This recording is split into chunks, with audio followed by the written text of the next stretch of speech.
Hello and welcome into Becoming Influential. This is a show where we're highlighting the social media creators who are changing the game online. And I'm so happy today that we're going to bring in a food.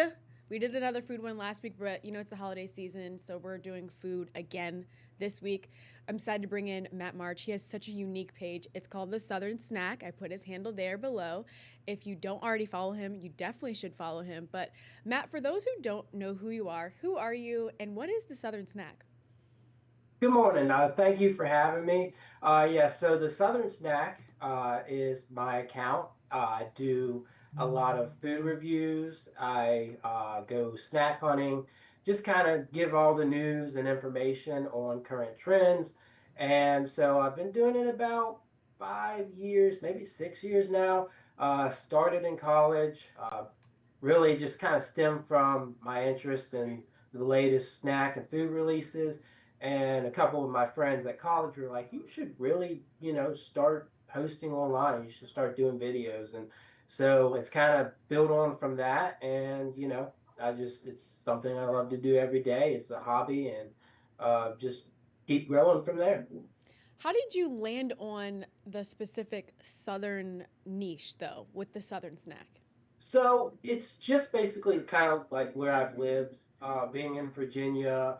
A lot of my content also leaks over to like North Carolina. So just being between those two states a lot, um, just being kind of part of my personality too. I like to hunt, fish, just kind of sharing all those different kinds of hobbies, kind of just meshes together. And so I was like, okay, well, that's how we're going to go from here is we'll just kind of put it all together and see where it goes.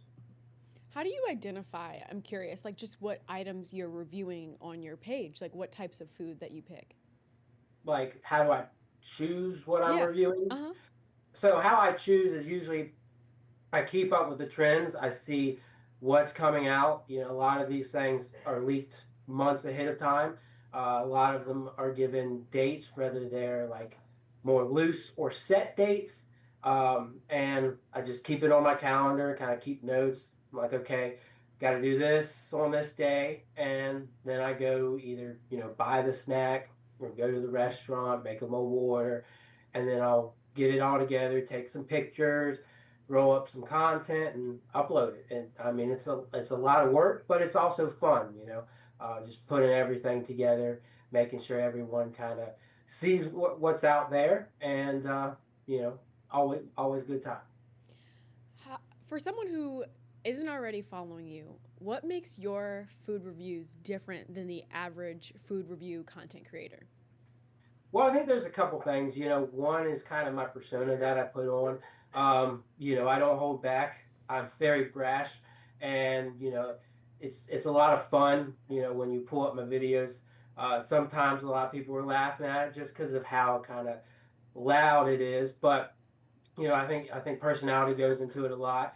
The other thing is, I'm very frequently doing it, and it's not narrow, right? It's a broad stream of different items. So I'm doing a lot more work than most people, doing a lot more content, and also just I'm more timely about a lot of things. If it's a big release, say like Starbucks, McDonald's, any of the larger chains, I'm right on top of it, trying to get that out as soon as possible. So if anyone ever wants to know, what's the new, what's the now, I'm on top of it. So So things like, I think there's like a Grinch Happy Meal out there there, like is. things like that. Is that the type of things that you're reviewing on your page? Exactly. So the Grinch Mill and the Disney Happy Meal both came out on the same day. And whereas a lot of people might be thinking, oh, I'll just go get the Grinch Mill, or I might just go get the Disney Mill, I went and did it all. I did everything, made sure I had time for it, got it done promptly, but also went into detail for it and picked out the things that were most important for people to see. But yeah, I mean, the Grinch Mill really fun. I don't think it's gonna. I think it's gonna sell real fast. So if you haven't tried it, I recommend going to get it. The dill pickle seasoning for the fries, absolutely delicious. Very strong, but delicious. I love that. And do you think that your page focuses, and again, this is for people who aren't following you. So I'm going in blind here. You're not only reviewing like Southern types of food, you're Yeah. just doing it in a Southern Yeah. manner, so to speak. You're reviewing all types of food, right? Yeah. So even though the name is the Southern Snack, it really is mostly just based off of where I am and who I am.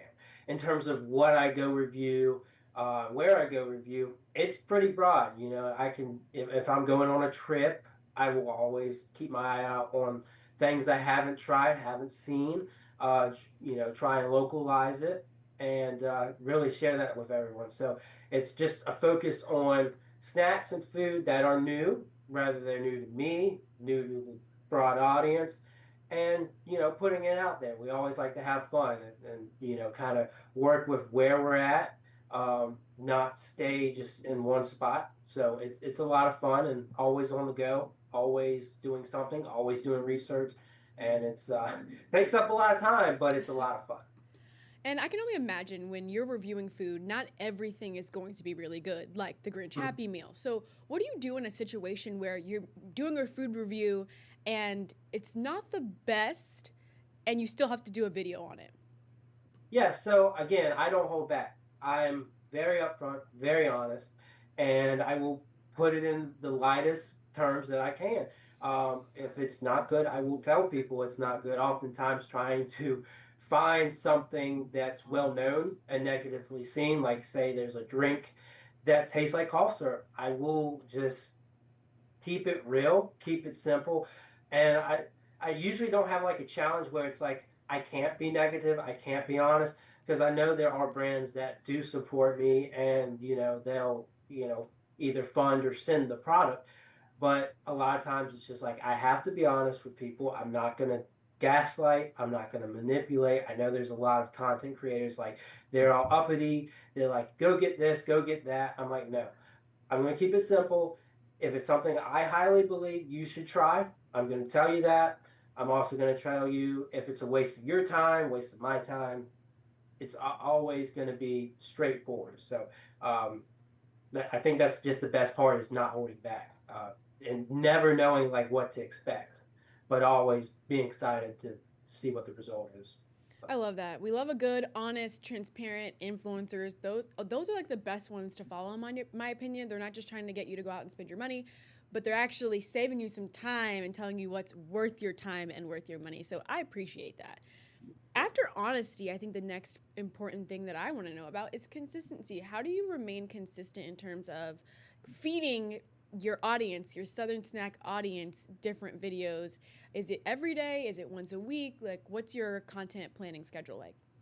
Oh, it's every day. The only time like where I might not upload throughout a day is, I might get burned out.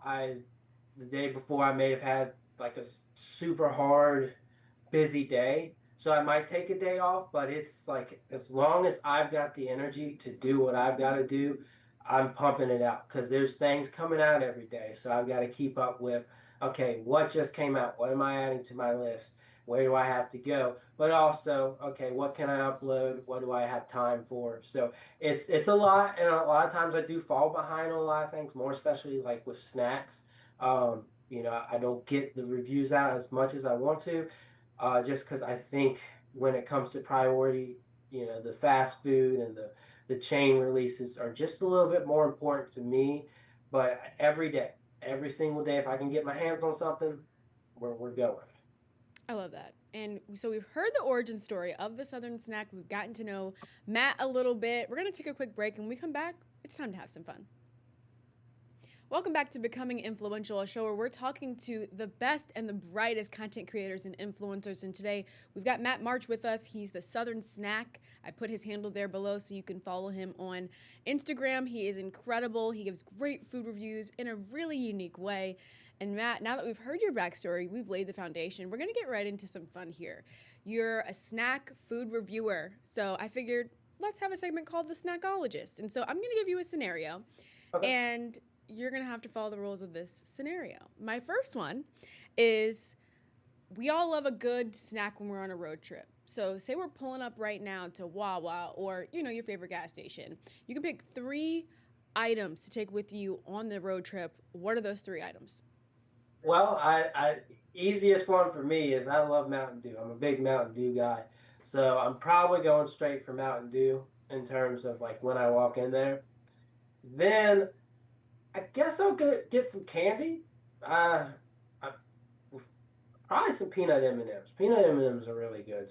And that's kind of like a sneaky good combo right there is peanut M&Ms and Mountain Dew. And I'm guessing, once we get through those two, that's kind of sweet. So you kind of need something salty.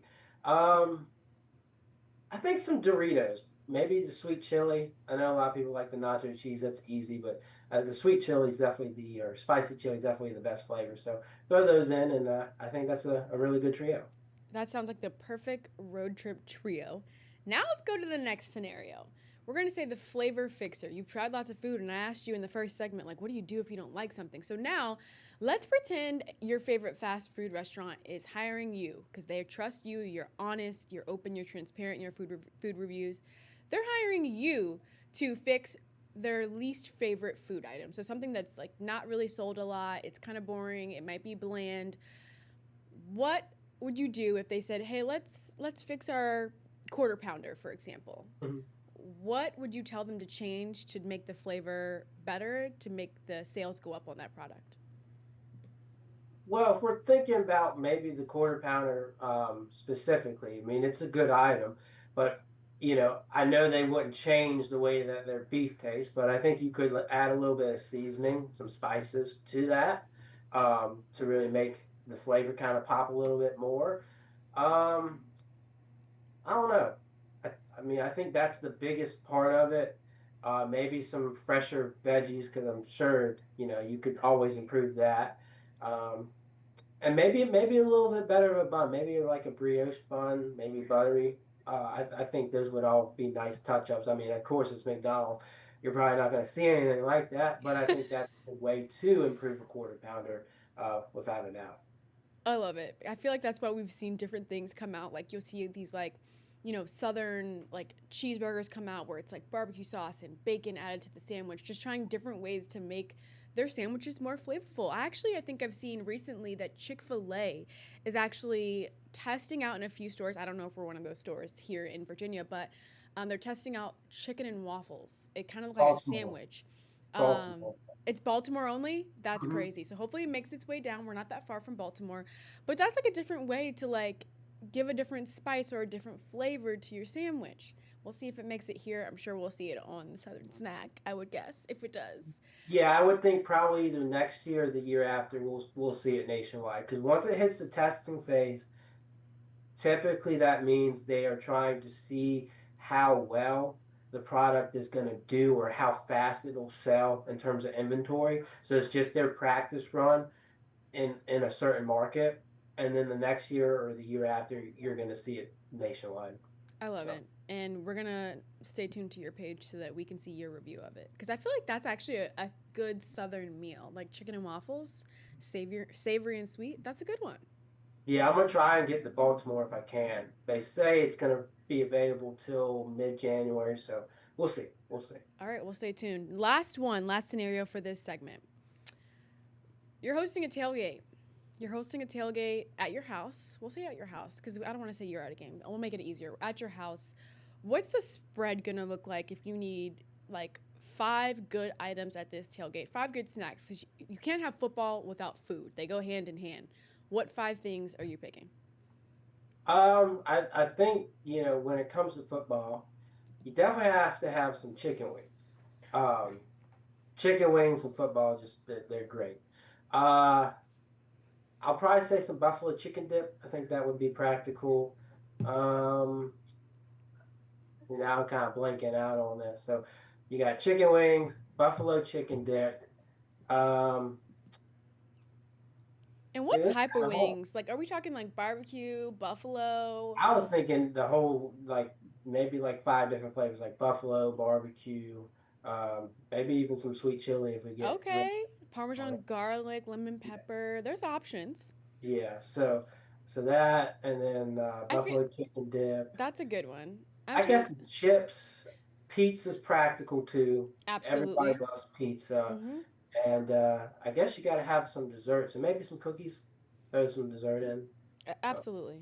What kind of pizza person are you? Are you the type that's like just plain, like Virginia, like not Virginia, wow, pepperoni, or like just cheese, or are you like a pineapple on your pizza, mushroom, vegetable type of pizza? Where are you at on that?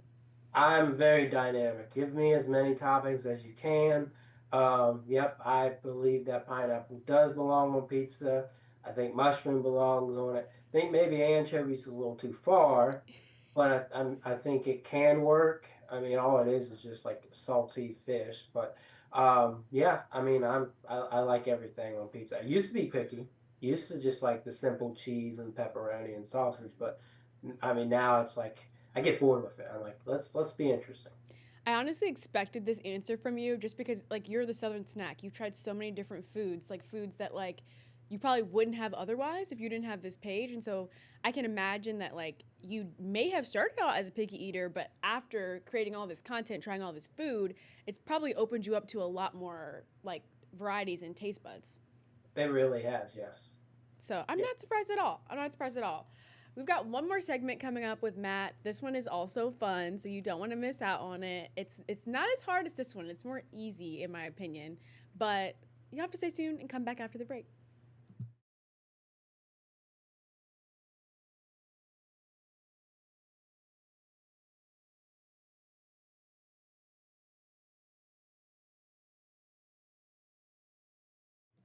And we're back.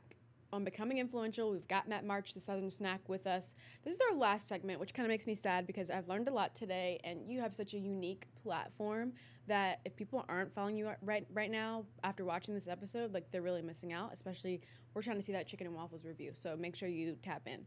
But now we're gonna do a food starting lineup, and we've got a couple different categories here. I'm actually gonna play this game too. The first category is salty. So, I mean, I would imagine that this is going to be a chip that you're going to choose, but hey, totally open to whatever you want to say here because you can probably put French fries in this too because they're kind of salty. But for me in this salty category, I'm probably going to pick maybe like salt and vinegar chips or like maybe even cheddar and sour cream. I'm kind of 50-50. I think cheddar and sour cream chips are like my salty food item that's number one on my list. What about you? Yeah, I was thinking chips, but I think I'm gonna go with roasted peanuts. I love me a good That's a good salty one. roasted peanut. So I'm gonna have to go with that. That's a good one. I didn't even think about that. Like, those are a good salty snack, especially for the road trip. Actually, if I was at the gas station in that other scenario from the last segment, I think I might choose pistachios or peanuts from the store. That's a good one. Or even actually, what I've really like started going back to lately, another type of nut, I guess you can say, is a sunflower seed. I don't know Ooh, if that's I a nut. like some sunflower Sunflower seeds. seeds are salty. I should have said that. I think I'm gonna go back. I'm gonna pick sunflower seeds. That's my That's a salty good item. answer. Yeah. All right, I went first on salty, so now what are you gonna choose for sweet? Sweet. And we're just thinking about just snacks in general. I mean, I'm not gonna put any boundaries here. It can be any sweet. It can be not a snack. It can be a dessert. Okay. Well, that's a little broad, but I'm gonna say crumble cookies because I mean I go there every week and I absolutely love them. So I'll say a crumble cookie. Okay, I like that one. I'm gonna go with Duck Donuts, which I don't know if Oh, everyone watching this knows what Duck Donuts is. It might be just like an East Coast thing, but I'm gonna go with Duck Donuts just because the donuts are just so elite. Like it's not like your normal Krispy Kreme or Dunkin' Donuts. mhm. It's like so different. It's almost like a cake. It is. Like Yeah, it's almost like a cake. So I'm gonna go with Duck Donuts for my sweet. love it. Um, Beverage. This is tough for me because I feel like there's only one beverage to pick here. I'm gonna go with sweet tea, and that might be like a southern girly thing in me, but sweet tea. What about you? Well, I mostly drink water, but that's kind of boring. And I like me some Mountain Dew, but I think I'm gonna go with a good old iced coffee. Mmm. I'm very addicted to coffee, which I mean, 5, 6 years ago I also couldn't say that, but getting into this kind of pulled me into coffee, and yeah, I mean, I love me some iced coffee. That's a good one. I wasn't even thinking that far. Iced coffee, I agree with you there. Main course. and this is tough because you can only choose one. So like, it can be a protein or it can be like a full main course, like a pasta dish or anything like that. Main course for me, I'm gonna have to say fried shrimp. I almost said crab legs, but I think fried shrimp. That sounds more practical and more like not something you can eat every day, but I feel like my go-to like number one favorite meal, fried shrimp. What about you? I mean, I like a lot of things, but I think it's kind of tough to beat a steak if Oh, cooked right and seasoned right. I think I'm gonna have to go with steak. see, you're killing me with this, which is not surprising again because you are a food reviewer. Like you have your Southern snack profile, so it fits that out. You're outshining me with this food starting lineup. You're really killing it because now it's like I say my choice, you say your choice, and I'm like, dang, that was way better than mine, and I should have gone with something like that. And last but not least, we're going with sides here, which I actually was talking about Thanksgiving sides with someone, I think in last week's or the week before show. Thanksgiving sides, elite, elite, because you have Yeah, so many good options that it makes you second guess everything else, like outside of Thanksgiving. Like, I feel like Thanksgiving, the sides are so elite compared to your everyday meal. Um, so I'm going to say my favorite side, which is kind of basic here, is French fries. I mean it's a go-to. I was just sitting here It's a thinking, go-to. It's like yeah, you can't say like sweet potatoes or yams because I feel like that's really only like a Thanksgiving type of side. I mean, it's really good, but like I'm not eating that every day. I'm yeah, not eating fries every day either. But I just feel like when I sit down, I'm at a restaurant and they're like, okay, what side do you want? It's usually French fries because yeah, most places have really good French fries. yeah. And I mean, you could always do sweet potato fries. Those are True, real, but that's true. yeah. I mean, for me, I really want to say Brussels sprouts if you like really roast them well, and they're delicious. But I've got a different answer. I'm gonna go with fried cheese curds, and Oh not wow. everyone knows what they are, but it's just like these little, I guess you could say nuggets of fried cheese. Delicious, absolutely delicious. Melt in your mouth. Wow. See, again, you're coming out with the elite options where I'm picking like the most basic things fried shrimp and french fries. And what else did I pick for my drink? Sweet tea. Like, it's like I'm picking basic, and then you're up here picking like elite starting lineup options. But, it's again, as expected, food is your thing. So we can trust you, and we knew that your lineup was going to be better than mine. Thank you. Thanks so much, Matt, for being on the show. This has been incredible. And for those who don't already follow you, I hope that they are by the end of this episode. And from you, I feel like you're your best advocate. Before we go, why should people follow you? I just think it's a fun ride between the information that you get from me to maybe some laughs, just the full experience. You get to see some good food, you get to see some bad food, but you get all kinds of fun out of it. So just go follow. I'm on TikTok, Instagram, YouTube. Just go check it out. All sorts of content. You won't regret it. You heard Matt. Food and fun, you won't regret it. Thanks so much for tuning in to today's episode of Becoming Influential. We hope to see you again on the next edition.